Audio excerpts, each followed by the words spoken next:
প্রধানমন্ত্রীর পররাষ্ট্র উপদেষ্টা হুমায়ুন কবির জানিয়েছেন, আগামী সপ্তাহেই বাংলাদেশিদের জন্য ব্যবসায়ী ও মেডিকেল ভিসা চালুর বিষয়ে সম্মতি জানিয়েছে ভারত।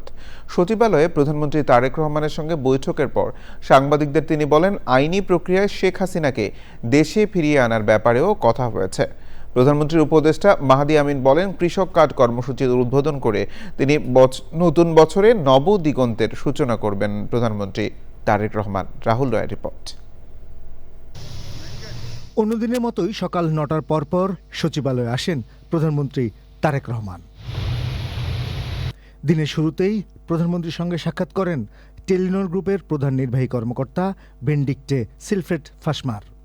সম্প্রতি ভারত সফরে গিয়েছিলেন পররাষ্ট্রমন্ত্রী ডক্টর খলিলুর রহমান ও প্রধানমন্ত্রীর পররাষ্ট্র বিষয়ক উপদেষ্টা হুমায়ুন কবির। সকালে প্রধানমন্ত্রীর সঙ্গে রুটিন বৈঠকের পর ভারত সফর নিয়ে কথা বলেন Humayun Kabir. Medical ভিসাগুলা open up করে দিতে প্লিজ শুন, তো ওনারা এটা পজিটিভলি রিসিভ করছেন। তো মেডিকেল ভিসা, ব্যবসায়িক ভিসা যাতে ওপেন আপ হয়, তো আশা করি এইটা ইন দি কামিং উইকস একটা পজিটিভ দিক, ওই দিক থেকে আমরা দেখতে পাবো। আওয়ামী লীগ হাসিনা বলতে আর বাংলাদেশে আর কিছু নাই। পিপুল হ্যাভ মুভড অন। হ্যাঁ, ফেরত আমার ব্যাপারে তো আমরা চলছি তো জুডিশিয়াল প্রসেসে আমরা এটা এগোচ্ছি, আমরা চাবো। So yes, it has been discussed. দুপুরে প্রধানমন্ত্রীর সঙ্গে দেখা করেন প্রধানমন্ত্রীর উপদেষ্টা মাহাদি আমিন।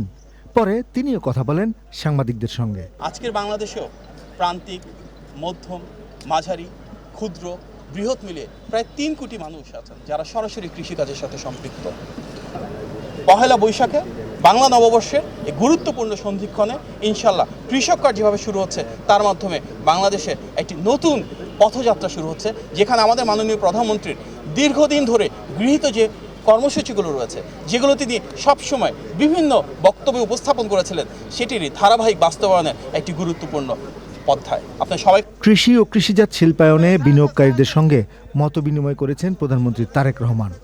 পরে প্রাণ গ্রুপের সিইও আহসান এইচ চৌধুরী জানিয়েছেন, কৃষিকে এগিয়ে নিতে কিছু নির্দেশনা দিয়েছেন প্রধানমন্ত্রী। মনে করি যে বাংলাদেশের কৃষিকে এগিয়ে নেওয়ার জন্য আজকে বৈঠকে আমাদের প্রাইভেট সেক্টর থেকে আমরা যা বলেছি, আমাদের মাননীয় প্রধানমন্ত্রী আমাদের কথা শুনেছেন এবং উনি যথোপযুক্ত কাজ করার জন্য দিক নির্দেশনা প্রদান করেছেন এবং আমরা আশাবাদী যে অচিরেই আমাদের এখানে আমরা ব্যাপক উন্নতি সাধন করতে পারবো বলে আশা। রাহুল রায়, চ্যানেল আই, ঢাকা। 200-র বেশি সার্ভিস ও ফিচারে লেনদেনের সব বিকাশ অ্যাপে সম্ভব।